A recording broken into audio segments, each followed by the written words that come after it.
मित्रों नमस्कार, मैं आपका मित्र भूपेन ठाकरे स्वागत करता हूं अपने YouTube चैनल जीएस मंथन 88 पे। और आज हम जो है एमपीपीएससी की जो यूनिट 10 है और उसके अंतर्गत जितने भी आयोग हैं, है ना, तो उस आयोग को हमने काफ़ी शॉर्ट में करने की कोशिश की है जिससे आपका काम चल जाए। बात समझ में आ रही है? इससे पहले मैं 2 वीडियो डाल चुका हूँ, है ना। तो उससे पहले हमने देखा था कि राष्ट्रीय महिला आयोग, हालांकि मैंने आज फिर दोबारा उसको यहाँ पे शॉर्ट में करने की कोशिश की है। तो राष्ट्रीय महिला आयोग और उससे पहले हमने निर्वाचन आयोग, ऐसे करके मैंने 2 वीडियो डाला। उससे पहले एक वीडियो और डाला था जिसमें मैंने उम्र और कितने साल का उनका कार्यकाल है, ऐसे कुल मिला के 3 वीडियो मैं डाल चुका हूँ आयोग से रिलेटेड, और ये संभवतः चौथा वीडियो है ना। तो सबसे पहले हम लोग देखते हैं, ज़्यादा इधर उधर की बात नहीं करते हुए सीधे हम अपने टॉपिक पे आते हैं। और उससे पहले एक बात कि आप मेरे वीडियो को लाइक, सब्सक्राइब और शेयर ज़रूर करें और कमेंट भी ज़रूर करिए, ठीक है। तो चलिए अपने वीडियो पे आते हैं, अपने टॉपिक पे आते हैं हम लोग। देखिए, राष्ट्रीय एसटी आयोग, क्या हम पढ़ रहे हैं? राष्ट्रीय एससी आयोग मतलब राष्ट्रीय अनुसूचित जनजाति आयोग। एसटी का मतलब होता है शेड्यूल्ड ट्राइब, है ना। तो जो शेड्यूल्ड ट्राइब होती है उसको, उसका सबसे पहले देखते हैं राष्ट्रीय अनुसूचित जनजाति आयोग, है ना। तो इसकी स्थापना हुई थी 19 फरवरी 2004 को। कब हुई थी इसकी स्थापना? 19 फरवरी 2004 को इसकी स्थापना हुई थी। इसका मुख्यालय कहाँ पर है? नई दिल्ली में। बात समझ में आ रही है? और ये एक संवैधानिक निकाय है। कैसा निकाय है ये? संवैधानिक मतलब संविधान में अनुच्छेद और भाग दिया हुआ है। देखिए, भाग 16 और अनुच्छेद 338 क, 338 क, है ना, राष्ट्रीय अनुसूचित जाति आयोग के लिए यहाँ पर बात की गई है। भाग 16 के अंतर्गत अनुच्छेद 338 का में जो है राष्ट्रीय अनुसूचित जनजाति आयोग के लिए बात कही गई है, ठीक है। बात समझ में आ रही है? और 65वां संविधान संशोधन द्वारा इसको क्या दिया गया? इस आयोग को संवैधानिक दर्जा दिया गया। तो आप इस पॉइंट को हमेशा याद रखेंगे कि जो 65वां संविधान संशोधन हुआ है उसके द्वारा इस आयोग को संवैधानिक दर्जा दिया गया है। बात समझ में आ रही है? और 89वां जो संविधान संशोधन है उसके द्वारा जो है पृथक पृथक एसटी और एससी आयोग की स्थापना की गई है, ठीक है।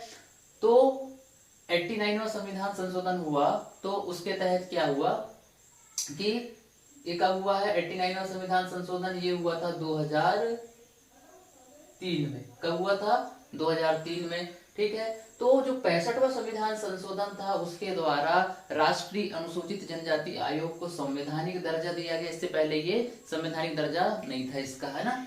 और 89वां जो संविधान संशोधन हुआ उसके द्वारा राष्ट्रीय अनुसूचित जनजाति आयोग और राष्ट्रीय अनुसूचित जाति आयोग, ठीक है। इससे पहले क्या था? 2003 के पहले ये दोनों एक ही आयोग थे, ठीक है। दोनों एक ही आयोग हुआ करते थे, लेकिन 89वां जो संविधान हुआ, संशोधन हुआ, उसके तहत जो है एसटी आयोग अलग और एससी आयोग अलग हो गया, दोनों को पृथक पृथक कर दिया गया, ठीक है। अब हम लोग बात कर ले कि इस निकाय में, इस बॉडी में कितने सदस्य होते हैं। तो 1 + 1 + 3, तो टोटल मिला के कितने होते हैं? इसमें 5 सदस्यों का ये निकाय होता है। तो 1 का मतलब यहाँ पे एक अध्यक्ष होगा, इस 1 का मतलब यहाँ पर एक उपाध्यक्ष होगा और 3 इसके सदस्य होंगे, ठीक है। और यहाँ पर जो भी है उनके वेतन भत्ते, सेवा शर्तें, त्याग पत्र हटाना, नियुक्ति करना, तो ये सारा काम किसके हवाले है? ये राष्ट्रपति के हवाले, ठीक है। सारा काम यहाँ कौन करेगा? राष्ट्रपति करेगा। इन सदस्यों की नियुक्ति करना, अध्यक्ष की नियुक्ति करना, सेवा शर्तें, वेतन भत्ते और जितने भी इससे रिलेटेड जो भी काम है। तो यहाँ पे हमने एक पॉइंट लिख दिया, राष्ट्रपति का रोल है। यहाँ पे किसका रोल है? यहाँ पर पूरा पूरा राष्ट्रपति का रोल है। और इस बॉडी में कितने लोग हैं? 1 + 1 + 3 = 5, है ना। और कार्यकाल वही 3 वर्ष या फिर 65 वर्ष की उम्र, जो भी पहले हो जाए, ठीक है। और पुनर्नियुक्ति के लिए पात्र होते हैं। इसके जो अध्यक्ष होते हैं या सदस्य होते हैं वो दोबारा इस बॉडी में शामिल हो सकते हैं, ठीक। इसके जो प्रथम अध्यक्ष थे राष्ट्रीय अनुसूचित जनजाति आयोग के, होते थे कुंवर सिंह। कौन थे? कुंवर सिंह। और इसके जो वर्तमान में अध्यक्ष हैं वो है हर्ष चौहान, ठीक है। राष्ट्रीय अनुसूचित जनजाति आयोग के वर्तमान अध्यक्ष कौन है? हर्ष चौहान है, ठीक। कुछ अन्य बातें भी हैं, देखिए। अनुच्छेद 342 के तहत जो है अनुसूचित जनजाति को सूचीबद्ध किया गया। क्या किया गया? इसको सूचीबद्ध किया गया है। और अनुच्छेद 366 का जो क्लॉज 25 है उसके अंतर्गत जो है अनुसूचित जनजाति को परिभाषित किया गया है। बात समझ में आ रही है? तो अनुसूचित जनजाति से कौन कौन से आर्टिकल आएंगे? एक तो 338 एक, फिर 342 और 366 का 25। तो ये कुल मिला के जो है ये 3 आर्टिकल आप इसमें यहाँ पे ध्यान रखेंगे। और एक आर्टिकल और है, आर्टिकल नंबर 330, जिसके तहत जो है अनुच्छेद 330 के तहत जो है एसटी और एससी को लोकसभा में सीटों का आरक्षण मिल जाता है। ठीक है, इस बात को भी आप लोग ध्यान में रखेंगे। तो ये राष्ट्रीय अनुसूचित जनजाति आयोग की बात हो गई। अब दूसरी तरफ हम लोग देखते हैं राज्य अनुसूचित जनजाति आयोग, मतलब मध्य प्रदेश की यहाँ पे बात हो रही है, मध्य प्रदेश अनुसूचित जनजाति आयोग की। तो इसकी स्थापना हुई थी 29 जून 1995 को, और उसका मुख्यालय कहाँ पर है, भोपाल में, है ना। और यहाँ पे संरचना देखिए 1+2=3। ठीक है, तो एक अध्यक्ष होंगे, 2 सदस्य होंगे। यहाँ पर पूरा रोल किसका होगा, राज्य सरकार का होगा। यहाँ राष्ट्रपति का रोल था, यहाँ राज्य सरकार का रोल होगा। यहाँ पर 3/65 है, यहाँ भी 3/65 है। इसके प्रथम मुझे अभी तक मिले नहीं, इसकी प्रथम अध्यक्ष कौन है, मध्य प्रदेश राज्य अनुसूचित जनजाति के प्रथम अध्यक्ष कौन है। अगर आपको कहीं मिल जाए तो आप मुझे कमेंट कर देना, ठीक है, मैं यहाँ पे इन्फॉर्मेशन ऐड कर लूंगा। ठीक, वर्तमान में इसके जो है वो नरेंद्र मेरावी जी है। कौन है अभी, नरेंद्र मेरावी जो है मध्य प्रदेश राज्य अनुसूचित जनजाति आयोग के वर्तमान अध्यक्ष हैं। ठीक है, तो आप लोग इस पॉइंट को याद रखेंगे। फिर हम लोग आ जाते हैं राष्ट्रीय एसटी आयोग हमने देख लिए, राज्य एसटी आयोग देख लिए। अब राष्ट्रीय एससी आयोग देखेंगे और फिर राज्य एससी आयोग देखेंगे। ठीक है, राष्ट्रीय एससी आयोग का मतलब राष्ट्रीय अनुसूचित जाति आयोग। ठीक है, तो इसकी भी स्थापना हुई थी 19 फरवरी 2004, नई दिल्ली, भाग 16 और अनुच्छेद 338। यहाँ पर 338 का था अनुसूचित जनजाति के लिए, यहाँ 338 है। ठीक है, फिर वही संरचना भी वैसे ही है इसकी, निकाय की संरचना 1+1+3 1+1+3 = 5। राष्ट्रपति का रोल 365 पुनर्नियुक्ति। ठीक है, कोई बात नहीं।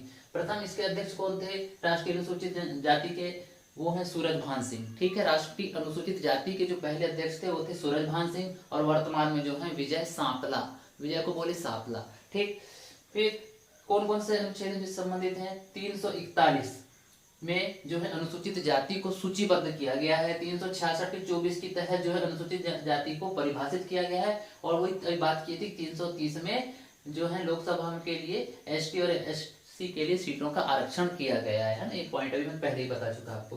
फिर राष्ट्रीय एससी आयोग, अब राज्य एससी आयोग। तो राज्य एससी आयोग की स्थापना कब हुई थी, 29 जून 1995 को। ये 95, ये 95, ये 2004, ये 2004। ठीक है, यहाँ पे 1+2, यहाँ भी 1+2, तो बराबर 3। यहाँ भी किसका रोल है, राज्य सरकार का रोल है। 3/65 मतलब 3 वर्ष का कार्यकाल, या फिर 65 वर्ष की उम्र, जो भी पहले हो जाए। ठीक, फिर वर्तमान इसके भी नहीं मिले हमको। वर्तमान में जो है इसके राज्य अनुसूचित जाति आयोग के अध्यक्ष हैं भूपेंद्र सिंह आर्य। ठीक है, भूपेंद्र सिंह आर्य जो है वर्तमान में मध्य प्रदेश राज्य अनुसूचित जाति आयोग के अध्यक्ष हैं। बात समझ में आ रही है। फिर हम लोग देखेंगे राष्ट्रीय ओबीसी आयोग।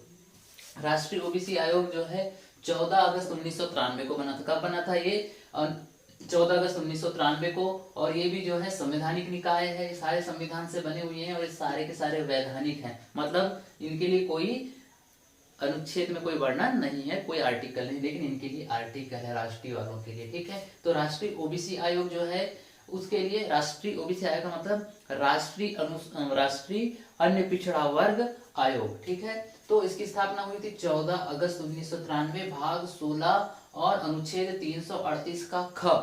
ठीक है, 338 का था एससी में, और यहाँ पे 338 ख है। ठीक है, 102, इस पॉइंट को याद रखेंगे, 102वां संविधान संशोधन 2018 के तहत ओबीसी आयोग को जो है संवैधानिक दर्जा मिला। इससे पहले संवैधानिक नहीं था, मतलब इसको संवैधानिक दर्जा नहीं दिया गया था। संवैधानिक दर्जा कब दिया गया, जब 102वां संविधान संशोधन हुआ 2018 में, मतलब आज से 2 साल पहले, तो इसको जो है संवैधानिक दर्जा मिल गया। तो यहाँ भी वही वाली बात है, 1+1+3 1+1+3 1+1+3 है ना, 3/65 3/65। इस आयोग का गठन ही राष्ट्रपति करता है। अगर आपसे एमपीपीएससी में अगर प्रश्न पूछ ले किसी परीक्षा में कि किस आयोग का गठन राष्ट्रपति करता है ना, तो किस आयोग का गठन राष्ट्रपति करता है या राष्ट्रपति उसका बाप होगा, ऐसा याद कर लो। हाँ, तो कौन है वो, कौन सा आयोग है वो, ओबीसी आयोग। राष्ट्रीय ओबीसी आयोग का गठन ही राष्ट्रपति करता है। तो इसके जो प्रथम अध्यक्ष थे वो थे आर्यन प्रसाद। राष्ट्रीय ओबीसी आयोग के प्रथम अध्यक्ष थे आर्यन प्रसाद। वर्तमान में है भगवान लाल साहनी। भगवान लाल साहनी, ऐसा करके याद करने का। हाँ, फर्स्ट ओबीसी आयोग का बना था 1953 में। किसने बनाया था, काका कालेलकर, है ना। और सेकंड ओबीसी आयोग जो है 1978, वीपी मंडल। कौन सा मंडल, वीपी मंडल, पकड़े का मंडल। ठीक, 1978 में, ठीक, ऐसा याद कर लेना। फिर राज्य ओबीसी आयोग, इसकी स्थापना हुई थी 13 मार्च 1993। देखो ये बना था राष्ट्रीय ओबीसी आयोग 14 अगस्त 1993 में, और राज्य ओबीसी आयोग बना 13 मार्च 1993 में, तो मतलब ये पहले बन गया था ना। और किसके तहत बना था?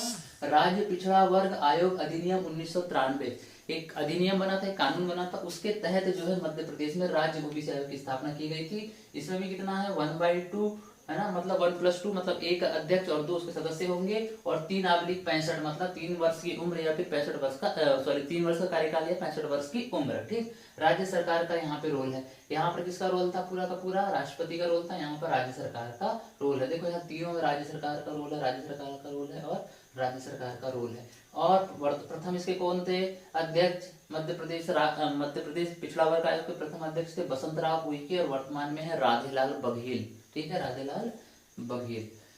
अब हम लोग बात करते हैं राष्ट्रीय मानवाधिकार आयोग, और इधर देखो है राज्य मानवाधिकार आयोग। राष्ट्रीय मानवाधिकार आयोग की स्थापना हुई थी 12 अक्टूबर 1993 को, और इसका जो मुख्यालय है वो कहाँ पर है? नई दिल्ली। इनके सबके मुख्यालय जो है भोपाल है, और और इनके सबके मुख्यालय जो है दिल्ली, इनके सबके मुख्यालय भोपाल, फिर यहाँ पे इधर नई दिल्ली, और फिर इधर वाले भोपाल वाले, ठीक। तो राष्ट्रीय मानवाधिकार आयोग की स्थापना हुई थी 12 अक्टूबर 1993, इसका मुख्यालय है नई दिल्ली में। और मानवाधिकार संरक्षण अधिनियम 1993 की जो धारा 3 है, मानवाधिकार संरक्षण अधिनियम 1993 की धारा 3 के अंतर्गत राष्ट्रीय मानवाधिकार आयोग का गठन किया गया। ये 13 सदस्यीय एक निकाय है, एक बॉडी है, ठीक है, 13 लोग होते हैं, इसमें एक अध्यक्ष होता है और बाकी जो है इसके फिर सदस्य होते हैं, है ना। तो 1+2+3+7, तो पूरा का जोड़ लो तो 13 हो जाएंगे। तो जो इसका अध्यक्ष होता है वो हमेशा चीफ जस्टिस ऑफ इंडिया, यानी भारत का जो सुप्रीम कोर्ट है उसका जो रिटायर्ड जज होता है, मुख्य न्यायाधीश होते हैं, वो इसके क्या होते हैं? अध्यक्ष होते हैं। 2 इसके न्यायिक सदस्य होते हैं इसके सदस्यों में से, फिर 3 इसमें विशेषज्ञ सदस्य होते हैं, और 7 इसके पदेन सदस्य होते हैं, जो कि एसटी आयोग के अध्यक्ष, एससी आयोग के अध्यक्ष, ओबीसी आयोग के अध्यक्ष, महिला आयोग के अध्यक्ष, बाल संरक्षण आयोग के अध्यक्ष, अल्पसंख्यक आयोग के अध्यक्ष, और दिव्यांगों के लिए जो आयोग बना है उसके अध्यक्ष जो है इसमें इसके पदेन सदस्य होते हैं, ठीक है। तो 7 इसमें पदेन सदस्य होते हैं। इसका नोडल मंत्रालय है गृह मंत्रालय। और पूर्णकालिक सदस्य कितने होते हैं? हो सकता है आपसे पूछ ले कि पूर्णकालिक सदस्य कितने होते हैं, तो वो होते हैं 5। इसका नोडल मंत्रालय क्या है? गृह मंत्रालय। और यहाँ पर किसका रोल है? राष्ट्रपति का रोल है। किसका रोल है यहाँ पे? हटाना, करना, जो भी करना, स्थिति कराना, वो किसका रोल रहता है यहाँ पे? राष्ट्रपति का रहता है, ठीक है। फिर इन लोगों को चुनने के लिए एक कमेटी बैठती है। कमेटी में 1+5 लोग होते हैं, तो इसमें एक अध्यक्ष होगा और बाकी इसके सदस्य होंगे, ठीक है, 1+5।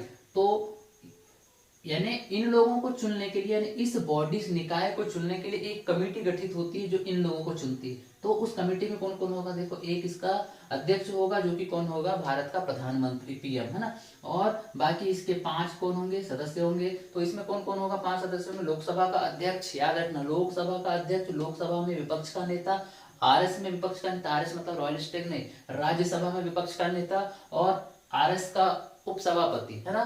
तो राज्यसभा का कौन? उपसभापति। राज्यसभा का सभापति राष्ट्रपति होता है, राष्ट्रपति इसकी नियुक्ति कमेटी में शामिल नहीं होता, याद रखना। तो राज्यसभा का उपसभापति और केंद्रीय गृह मंत्री जो होता है वो इसका अध्यक्ष, इसके नियुक्ति कमेटी में सदस्य होता है, ठीक। और यहाँ पे क्या लिखा है? 3/70, मतलब इनके जो सदस्यों की जो उम्र होती है, मतलब कार्य करने की, वो समय सीमा क्या है? 3/70, या तो 3 वर्ष का कार्यकाल है या फिर 70 वर्ष की उम्र, ठीक है। इसके राष्ट्रीय मानवाधिकार आयोग के प्रथम अध्यक्ष थे रंगनाथ मिश्र। कौन थे? रंगनाथ मिश्र। और वर्तमान में कौन है इसके? अरुण कुमार मिश्रा, ठीक है। और पुनर्नियुक्ति इसमें होती है, मतलब ये जो अध्यक्ष और जो सदस्य होते हैं ये पुनर्नियुक्ति के पात्र होते हैं, दोबारा चुने जा सकते हैं उस बॉडी में, उस निकाय में, ठीक।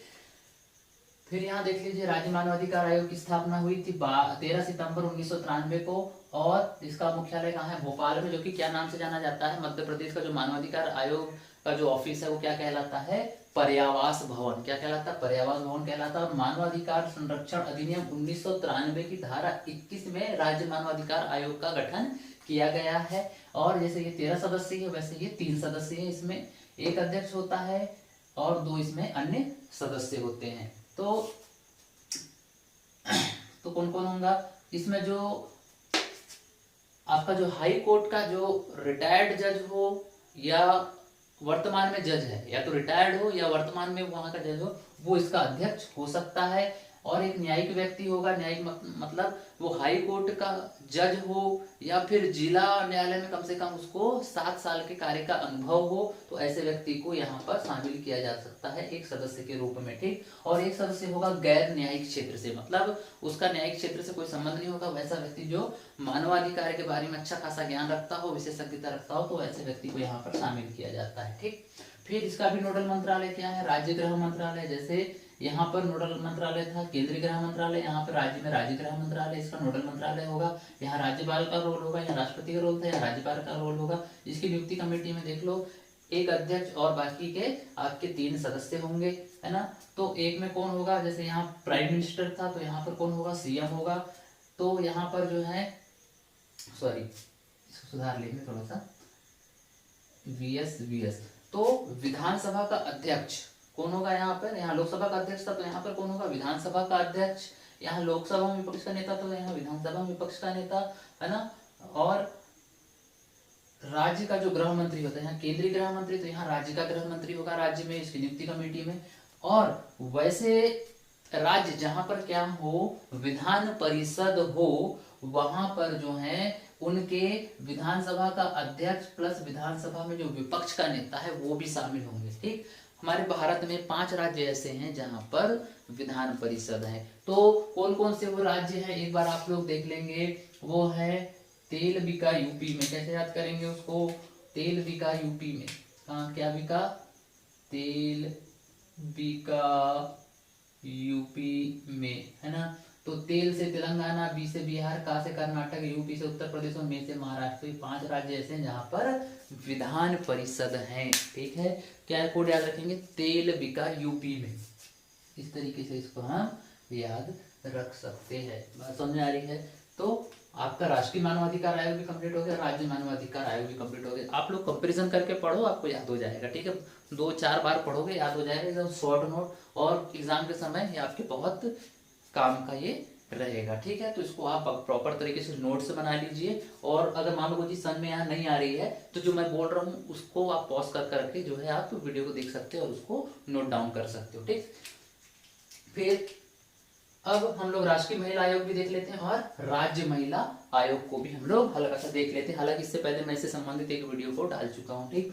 तो 31 जनवरी 1992 को राष्ट्रीय महिला आयोग का गठन होता है, और राष्ट्रीय महिला आयोग अधिनियम 1990 की धारा 3 के अंतर्गत राष्ट्रीय महिला आयोग का गठन किया गया था। इसमें 1+5 होते हैं, मतलब एक अध्यक्ष होगा, 5 इसमें सदस्य होंगे, और इन 5 सदस्यों में से जो है एक एसटी या एससी का व्यक्ति होना अनिवार्य है इन 5 सदस्यों में से, ठीक है। और इसकी अध्यक्ष हमेशा कौन होंगी, महिला होंगी, ठीक है। इसकी अध्यक्ष हमेशा कौन होंगी, महिला होंगी। वैसे ही आप राष्ट्रीय एसटी आयोग में जो है एसटी का बंदा होगा अध्यक्ष, एससी में एससी का बंदा होगा, ठीक है। तो जिस वर्ग का होगा वहां पे उसका उस वर्ग का अध्यक्ष भी होगा, है ना। तो ये वाली बात आप लोग याद रखेंगे।